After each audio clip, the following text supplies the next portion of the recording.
Welcome to Real Flix Reviews, like a book club for people who hate reading. This week's our theater pick, so we picked the movie Ant-Man, made in 2015. We bring you movie news, and this week we have Jonathan Charney and James Stevens. It's the gruesome twosome.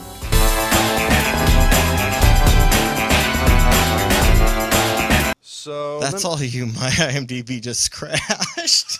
Well, I'm glad I have brought it up. For once, it's not my iPad. It's okay. So it says, armed with a super suit with astonishing ability to shrink in scale but increasing in strength, cat burglar Scott Lang must embrace his inner hero and help his mentor, Dr. Hank Pym, plan and pull off a heist that will save the world. I gotta say, I'm so happy they didn't have Hank Pym be the main character in this movie because I actually generally dislike that character. He hates Michael Douglas. Who doesn't? You saw Falling Down. That was a good movie. Okay, true. I got to give you credit for that. You didn't like the game? But I'm... Shut up. I got to say, though, I do like the fact that he's not the main character because I don't know if Paul Rudd's character is an actual comic book character, or I never paid attention. But I do like the fact that it's just it's a different character. I like that. How'd you like seeing Corey Stoll, the guy who was playing Senator whatever in the series video we just finished, House of Cards? Yeah, and he was also in Born Legacy and all that. Yeah. I liked his character. I thought it was a nice little change for him. I gotta say though, he's still, since I saw House of Cards, my first thought was like, guy just seems like a little bitch. Get out of the bottle. So yeah, no, but I actually thought he did really good. Yeah. I didn't think it was interesting though. I was doing some reading about this. His suit was like completely CGI. The entire thing that he was wearing? Yeah, basically. It was motion capture. Where the super suit, the Ant-Man suit, apparently was a more physical effect. Oh, you'd actually wear it. I got you. Yeah, okay. So you're saying Corey Stoll's suit, the yellow jacket, was? Yeah, it was. It was kind of like. I could see that now. It's like Tony. It's Tony, but this plays Tony Stark. For some reason, I can't remember his actual name. Iron Man. Like the Robert Downey Jr. Thank you. Part of his suit was actually real, but the rest was motion capture. So it's probably easier than having to print out or manufacture suits that'll get ripped, like the Catgirl suit. You just buy a freaking 3D printer. A big 3D printer. Come on, guys. It's Hollywood out there. If you guys haven't gotten and bought a 3D printer, you guys are losing a lot of money. On $1 million or whatever. You guys are dumb. Well, that's how they get. Robert Downey Jr. all those fancy suits. Well, I enjoy the fact that a lot of them do contract out to companies who manufacture guns and artillery, things like that.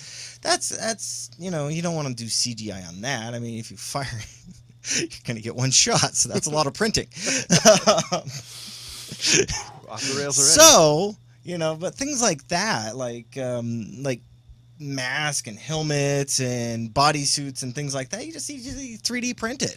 I was kind of thinking and spray paint it. I was kind of thinking about that. I think for the yellow jacket suit, I actually think motion capture was probably the better thing for it because realistically, I don't know. It's not going to function very well with everything. Yeah, he's not really in it all that much. Spoiler alert, but if you've watched the show, I'm also kind of thinking I guess for like the things overhead and stuff like that, I can understand that being like that. But I guess CGI is to the point where it doesn't look as off.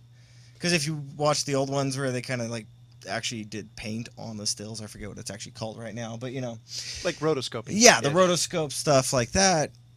If the character moved and that didn't flow very well, like the original, like the lightsabers in Star Wars, exactly when they actually hire people and do the colors over the actual negatives. So that kind of stuff. Like if you guys haven't watched, if somebody out there hasn't actually seen the old ones before they redid it, in late '90s or mid '90s, early 2000s when they redid it with the CGI and everything like that, you could actually tell like the sound stick would move, and then there would be a little bit of the color that didn't follow it very well. So you guys, the ones they called, their New Hope and all that now. Well, originally were called special editions, and then it was the theatrical version.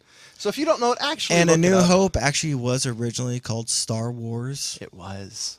Just like the first Alien movie is actually Alien, not Aliens. Yeah, that's what I remember the first time like somebody was asking me like, "Have you ever seen Star Wars: The New Hope?" I'm like, "What the hell are you talking about? So you mean Star Wars?" I'm not the only one who wondered about that. So I was like, "When the hell did they change the name?" So to kind of get back, Anyways, back on track. Ant-Man.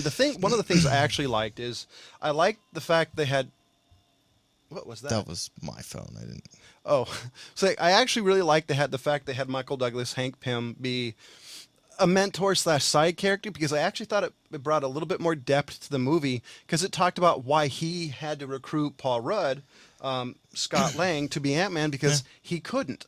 I do wish that they went into more depth, because they did say that it brings issues, but I didn't think they were. Yeah, he didn't really. He just kind of said like wearing the suit too long causes physical and mental strain is kind of what he hinted at. He didn't really go into exactly what that meant. And I kind of thought it was interesting that they brought Wasp Girl and the way the way that they did, but I liked that. I actually really liked that one. That wasn't it. That was his daughter. Yeah. Oh, you're talking about the original, his wife. Yeah. Yeah. Hank Pym's wife. Yeah, how she died. Wasp Girl. He didn't really say she died. She got kind of trapped in that altar. That's true. It's some. What was it called? It was a subdomain, or yeah. Yeah, it was that, but it was a flashback. It's theoretical physics, is really what it is. It was that acid flashback Paul Rudd got stuck in the end of the movie. Yeah. Spoiler, but hell. He got back out, but it kind of hints that she's still in there, type thing, and that there is hope. True. No, true. I do like. I also do like the way they brought in Evangeline Lilly's character as kind of like this tough type A chick, and I actually thought that was somewhat refreshing, because I mean, it is kind of stereotypical and a little bit of an archetype, but I actually thought they played off really well versus this really goofy Paul Rudd character. Yeah, he was kind of goofy. I mean, I understand kind of. It was actually Haley Lovett is who played the Wasp in that, the original? like one. No, right there. That's the okay. She was only in the whole entire movie for maybe a minute, at best. If that. But I am glad that somebody actually did give her credit for it. I didn't actually sit down and watch all the credits. But they get a lot into some theoretical stuff, which is kind of interesting and kind of not. Well, I got to say, the way they introduced it, at least it kept you interested, and it wasn't like, paying attention to like a high school physics or college physics class or science class, Yeah, which is kind of how the damn Ant-Man character always is. If you actually have watched anything, and I haven't read the comic books, but I have seen stuff where they brought in Ant-Man a few times, and it's always like, you just threw a bunch of at us, and what? He reminds me of Mr. Fantastic, just not as interesting. Yeah. And Hopefully the one that I kind of thought they could have passed on was the I guess the Three Stooges is what you would kind of call them. His little Michael Pena. Yeah, those guys. It's kind of like you got the Mexican, you got the Russian or Ukrainian or Eastern European dude, and then you got this other guy. I forget who the other guy was.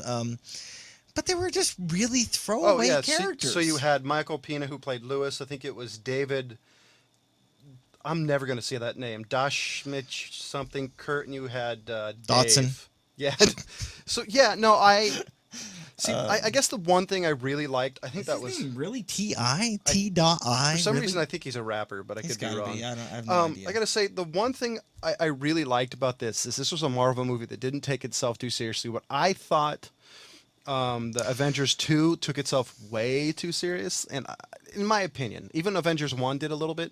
I like the goofiness of this, but it wasn't goofy enough to make me go, ugh, I think what they did is they tried to, and this is just my theory, and I'm gonna see what you guys kind of think, is they kind of try to throw in a little bit of Iron Man-esque, and then try to have some wannabe comedy relief like Guardians. No, I and totally. They threw it together and said, let's try to take this kind of boring story of Ant-Man, and it is a boring story, guys. It really is. The character itself goes kind of Hank Pym goes crazy in the comics. Yeah, it's kind of a boring story until, like he said, it's kind of a boring story and they try to lighten it up, and I think to some level they were successful.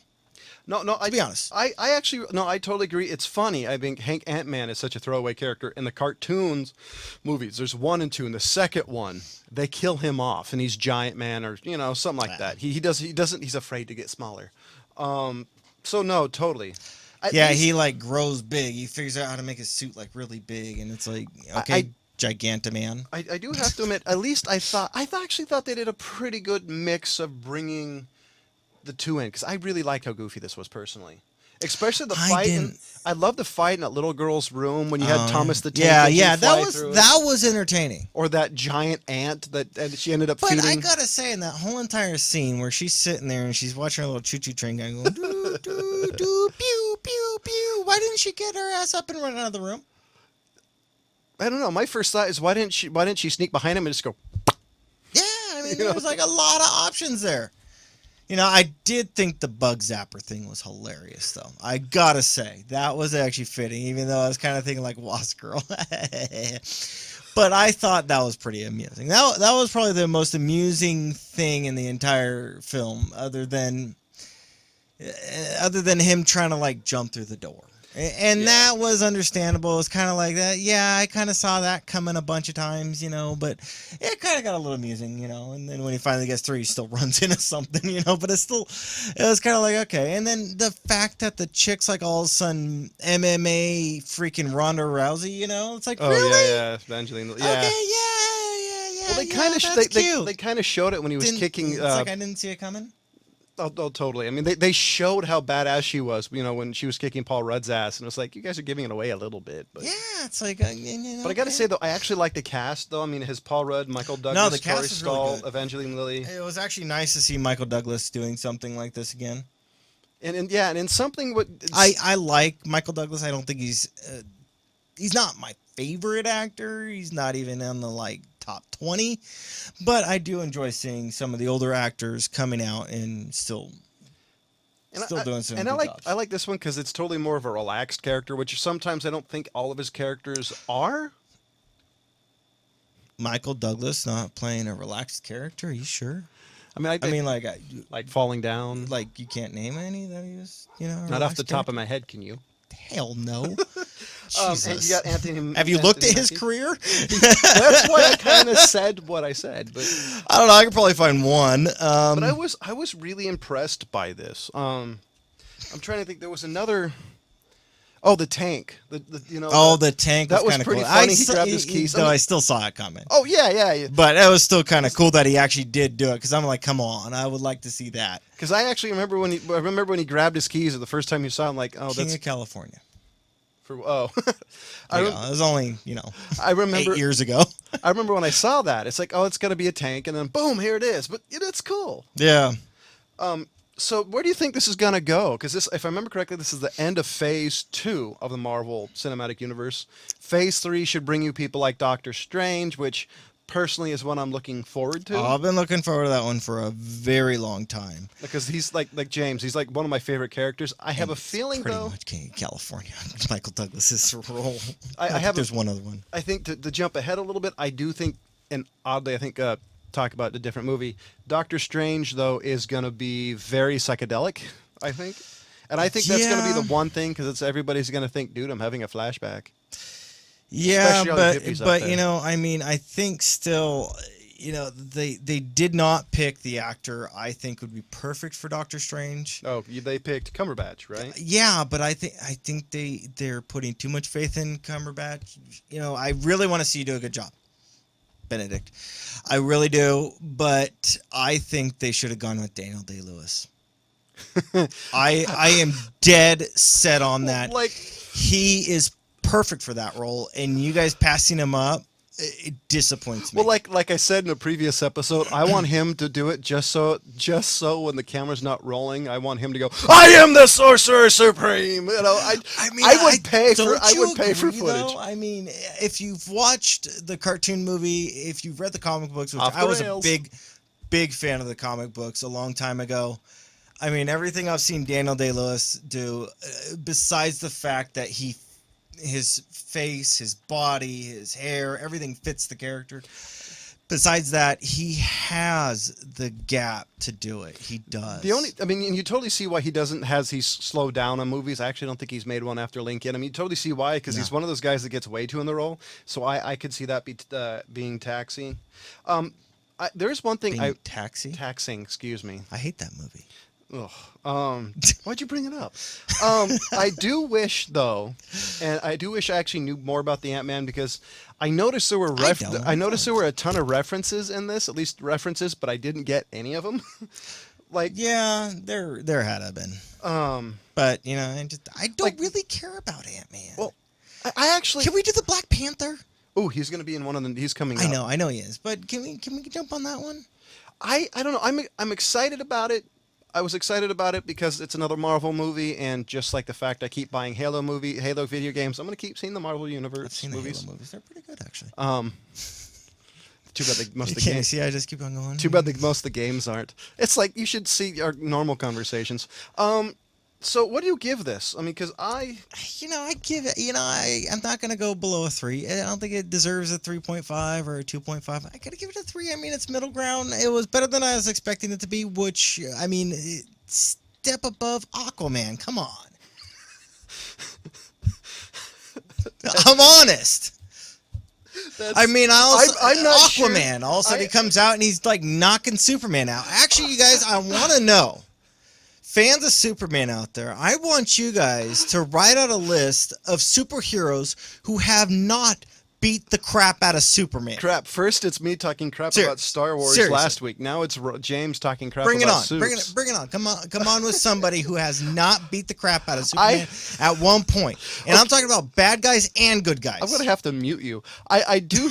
I'll be honest. Aquaman has. I do think it's How much of a puss are you if you get knocked out by Aquaman? I do have to say it's a tad bit cruel to place Ant-Man anywhere near Aquaman.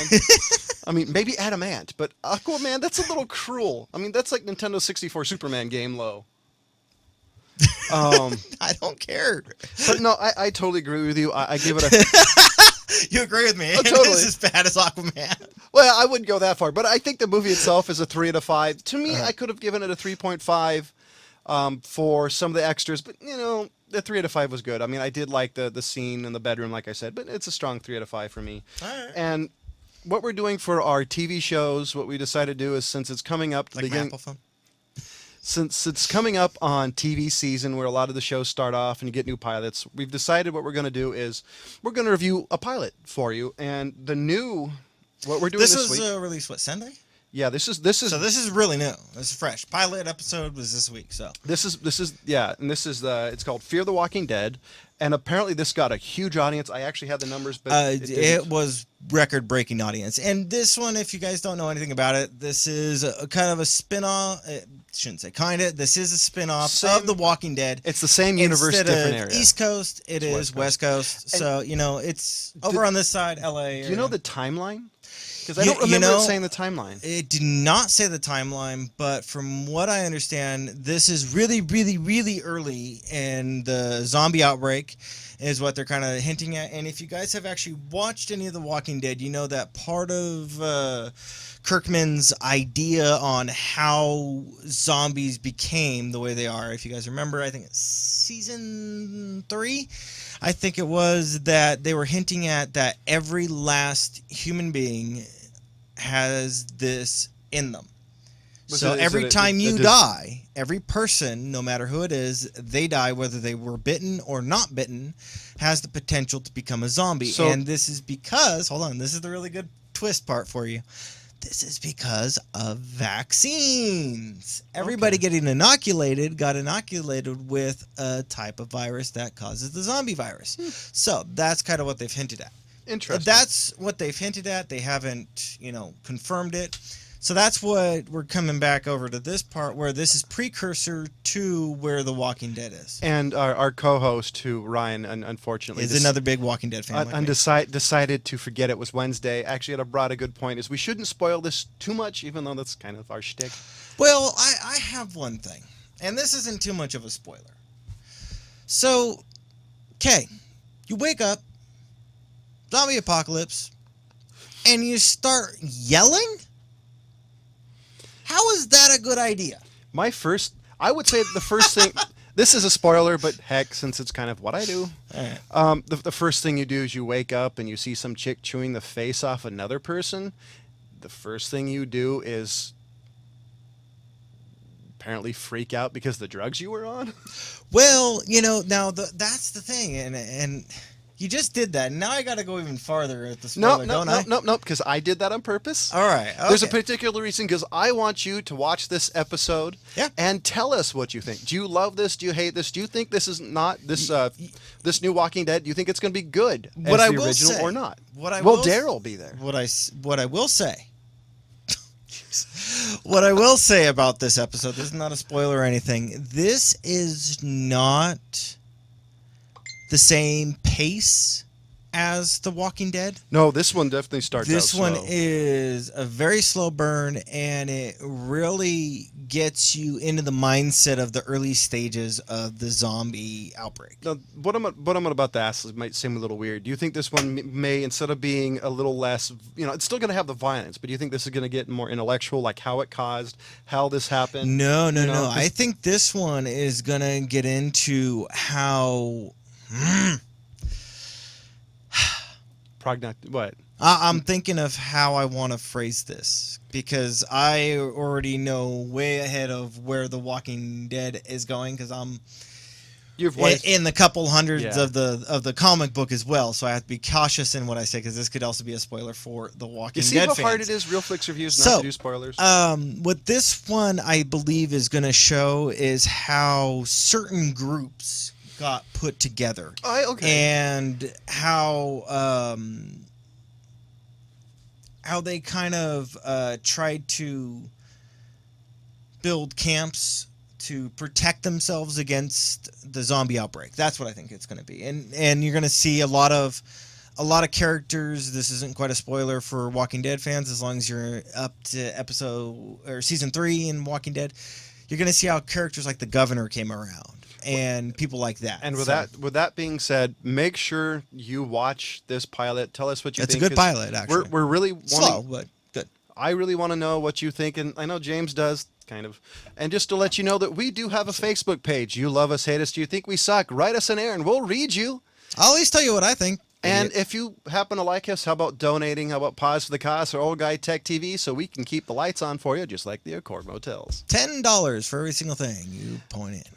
And okay, hold on. I actually want to bring one thing up about. I'm sorry to jump back on Fear of the Walking Dead. Now, did you notice that the dad had me do a double take, and this is going to lead into my nose, of Shamalali Ding Dong. He did, and the son looked like Johnny Depp. He did. I actually had to look it up. It is not Shamalali Ding Dong, and I don't think he's really related or a brother, but he might be a third cousin. He who must not be named. And speaking of Shamalali Ding Dong, guess what he's doing with Hair Lip? For you people out there who don't know who Hair Lip is, that is Joaquin Phoenix, who cannot sing like Johnny Cash. Thank you. Moving on. So, he is on board with Shamalali Ding Dong, moving on to a new project. Do you think it's going to be any good? It's going to be taken in the hometown of Philadelphia, where Shamalali Ding Dong supposedly resides. Is it going to be like the Prince of Bel-Air before? What's it going to be? They haven't gotten into anything. This is just a new thing that's coming out. Do you think it's going to be a success like all those other things that are crap? Okay, so my personal opinion, I don't like him because personally I think he's probably the most predictable director out there, even though he did Unbreakable and other movies that for the time I thought Unbreakable was one of his better ones. I do think they were revolutionary. Like Sixth Sense I thought was fairly revolutionary. I want it to be successful because I hate really seeing people fail, but no, I think it's going to suck out loud. Yeah, I mean... I even like Joaquin Phoenix. He doesn't. Let's continue. I've got mixed feelings about you, Joaquin. I think that... Oh, that's right. He's watching Real Flix Reviews and really wants to know what you think of him. I'm kind of biting my tongue on some things here. But you are a person I love to hate. Let me just put it that way. And if that's what you're going for, you're doing a fantastic job. Keep it up then. But I don't think he did as great of a job as everybody claims he does. I think Shamalali Ding Dong... You've had successes. I mean, I got to give him props on The Sixth Sense. But outside of that, you just read Alfred Hitchcock and rip off his stories, dude. Yeah. I'm sorry. Even The Village was kind of like... Yeah, that was a total rip off And- of a Hitchcock. And in all honesty, I actually liked it. I actually thought it was one of his better movies, which is not saying much, considering the best part of his career was really kind of the start of it. Two things is on the Real Flix Reviews Facebook page, we have a couple of amazing interviews with Quentin Tarantino, and if you've watched Real Flix Reviews, you know that we pretty much will watch anything he's made except Jackie Brown. I have seen Jackie Brown. I won't do it again. Yeah, I've seen all of his movies once. Jackie Brown, that's all I'll ever see it. So I'm actually really excited about The Hateful Eight, because, well, I love his movies, and it's going to be on 70 millimeter, and it's going to be another Western, which I'm excited about. Yeah, that'd be good. I do like his westerns. I don't know if you've checked out the interview. It's actually pretty I amazing. haven't seen it. I haven't had time to sit down and watch it yet. It's it's a text article. Oh, okay. So there's a couple I'll have to check on it there, out then. and they're actually quite amazing. I don't want to spoil it too much for you, but I don't think you get enough like actual thoughtful interviews with Quentin Tarantino, because I think everybody generally just asks fairly lame questions. You know, I think everybody with Quentin Tarantino, you know, they're way too big of fans of him. You know, I'm a big fan of his. But I think you can be. But I would give a legitimate thing. I'd be like, why are you a douche sometimes? Well, I mean, I think you can be a fan of him. I love him, though. I do love Quentin. I think you can be a fan of Quentin Tarantino and ask actual, really thoughtful questions besides, You hey, really the bride, why did she do this? And, you know, I don't know. I just think that sucks. And the other one is... What was in the briefcase? Exactly. Any fan of him knows what I'm talking about. And here's something I just love to see. Quentin Tarantino still holding on to that idea for a sci-fi movie. I'd love to see his thing on a sci-fi. I don't know if it would be any good. Because not all 70 sci-fi movies are good. But I really want it. I would pay good money to see his sci-fi. I'd do a Kickstarter because I happen to really like him. So donate to RealFlix so we can donate to Quentin Tarantino sci-fi. Exactly. $50 will donate 30. What? 5. Oh, come on. 5 at a time. And Oh, you did like my thing, huh? yeah, I wanted you to... All right, so This is a little off movie news, but... But we cover movies and television. And part of television is you get into things like anime. And now this is not I really hate calling Avatar: The Last Airbender anime because it is not from Japan. It's anime-esque. But it is very anime-esque, and that's why I'm okay with saying anime and throwing it in there. I would say it was more like an American take on anime, but Anime. yeah. And it took me a long time to get in Dragon Ball Z anyways. Guys, but Because it's 5 hours of... it is. But it's kind of doing a spin-off of Avatar following around Fire Lord Zuko. See, Thank you. that's the one I really want to see. I want to, I actually kind of wanted to see his uncle and his dad back in their day. Oh, that would've been Because his badass. uncle, I mean, that dude is just freaking crazy. Because, see, hopefully they start doing more Backmore, because I'll be honest, I didn't like Korra. I just couldn't get into it. Maybe because I really liked the Korra regular was one. okay, but Korra was more for a young generation. Avatar was, it seemed like it had enough for the kids and enough for the young adults in our age. I'll give that Korra to you. was more focused on young kids. I totally said it. The first episode, the first season, I thought was okay, and after that, I just couldn't dig. But I just kind of assumed that I fall in love with the character Aang, not Ung. That Another Shyamalan. I thought that was the reason I couldn't get into it, just because I truly fell in love with that character and the character set around him. Yeah. So Even Fire Lord, and you even gotta like really get to be a fan of his uncle. yeah, I so forget what they actually called him. What was his nickname? Do you remember? Dragon or Yeah, I think it was like the Dragon Lord. like the or Dragon of the East. Or... Yeah, something like that. It was something interesting that he had a nickname for from his previous battles. So he had a skill, and he even showed him. That's where they got that thing where they could shoot the fire out of there because his uncle was one who came up with that technique type thing. There's some pretty cool things that his uncle had in his repertoire that he hid. So I would be interested in seeing it because when you get into Korra, you got Fire Lord Zuko, like really cool, So Maybe It I'll might have be interesting. maybe I'll have to try to force myself to watch it because I But couldn't. the thing I that couldn't get had into an it. issue with is you got Aang, and then Aang brought peace, and then you had Zuko, who had changed and was more of a peaceful guy. So what story are you going to be telling? Like Luke Skywalker, the battle within himself. That's it. The first couple of years, like right after he became, because this probably be a good way to bring in young Aang. Or he's got to fight some of the White Lotus. So I don't know. There's quite a lot of stories. Yeah, there is. But before we end, I've got one more. Aren't they too old for this shit question? Lethal Weapon 5. Would Talking about Mel Gibson and Danny Glover? See, I love the first Lethal Weapon. In my opinion, is Isn't amazing. Danny Glover with a cane now? Yeah. Or And- what are and- those things? A walker? And Mel Gibson's almost dead from being angry. I'll be Those honest. Jews. I gotta say I love the Lethal Weapon series, except really the second one and the fourth one. So I like 2 of the 4. I guess that's not too bad. I don't want to see Really, this. the second one? I don't like the second one. You don't was- like the third one? The third one I like, but the third one's a comedy. Well, because that's the one we had. One of the machine guns and all that. Yeah. So I actually don't want to see this. I have no desire to see it. Just like the new Ghostbusters, I think they need to. I think I've seen The fourth one's with Jet Li. what's the Bruce Willis one? Lethal Weapon. Oh no, these are Lethal Weapons. Yeah. What was the other one? It was Lethal Weapon and Oh, Die Hard. Die Hard. Yeah, I haven't 'Cause- even seen the most recent Die Hard. yeah, 'cause Die I just Hard- don't- no, Five Die or Harder. Die Harder with your kid, type thing. I don't know what the hell. It's like That's no. Meet Death with the Family. Dos Vidania. Yeah, I just couldn't do it. So no, this is a series I actually think they either need to die Die Hard. die off, or somehow reboot Make it stop. See, the only way, because this article kind of talks about having Martin Riggs and Danny Glover's character, whatever his character is, kind of teach new cops how to do their thing. If they could reboot it in a respectful way, I'll be fine. But since they can't, stop it. They're too old, and well, I'd rather see Mel Gibson direct than act, personally. Any comments before we end the show? I'm just kind of wondering. I was kind of thinking, okay, well, I think this is the result of the Expendables. Honestly, I'm halfway expecting Van Damme to come out with another kickboxer.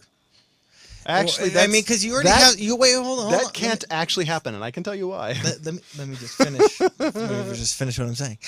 Because you got Sylvester Stallone, who just recently did a new Rambo. Oh, you yeah. got one where he also did a new Rocky thing. And there's going to be another Rocky or another And then Rambo. you got Bruce Willis who comes out with the Die Harders. And you got Arnold Schwarzenegger doing Terminators. I mean, now we're just missing Van Damme. Well, according to Right? Come on, think about it. Well, he can't. Believe it or not, his character in Kickboxer is dead. But I'm not saying he won't. No, He'll take a cyborg and bring it up and mix it and match it. And, I got it. That's one of his other movies. I got it. Quest 2. Oh God. Is Sir Roger Moore dead? I think he's still alive somehow. Stay away from it, dude. Just stay away from it. Say yes. Say yes. Everybody needs another bad 80s-esque fight movie. But the way that I look at it is you can't really count the other guys who are part of the Expendables. You got Jet Li, and you can't throw Jason Jackie Statham. Chan in. No, because they're not part of that era. No. It's Stallone. It's Bruce Willis. It's Mel Gibson. Dolph Lundgren. Dolph Lundgren, and the Schwarzenegger. Those are the guys from the 90s and 80s who were doing these big action movies. I don't think you could... I don't think they have much left except for, Lundgren and... Lundgren... Hey. Lundgren, hold on. Dark Angel Returns. Yeah! How awesome would that be? Oh, jeez. What? Just funny. I was going to say, Dolph Lundgren is actually... I like Dolph Lundgren. I actually... we did show a trailer for it. It's called War Pigs. It's a new Dolph Lundgren movie.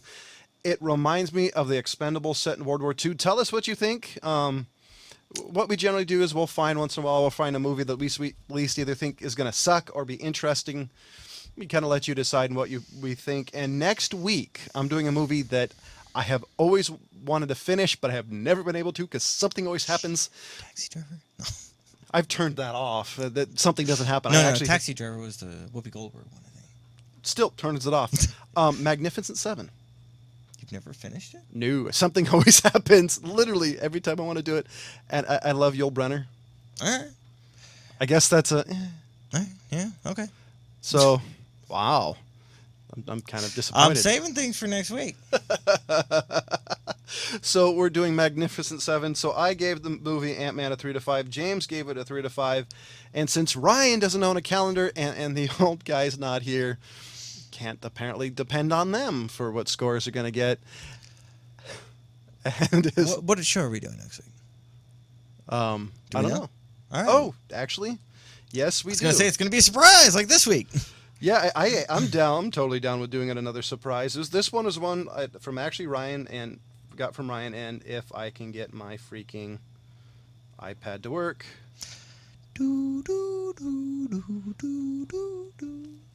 Nothing like being on the spot when your technology decides to freak out on you, isn't it? You gotta get us pulled. Boom, boom. Jackass. That's how it goes. So it's Mr. Ryan wants to do the movie TV series Mr. Robot. It's with Alrighty then. the cast and crew. If my stupid iPad decides to actually work again. Is this a comedy? No. This is a USA movie. It has let's see, Christian Slater. Wow. He's alive? Yeah. So this is the one Ryan said it would look interesting. So All that's the one we're gonna do. And we may end up surprising, all the rest of the stuff on you because, well, we like to keep you in suspense. Why not? So next week is going to be the Magnificent Seven, along with being Mr. Robot. And as always, we'll see you next week. Goodbye.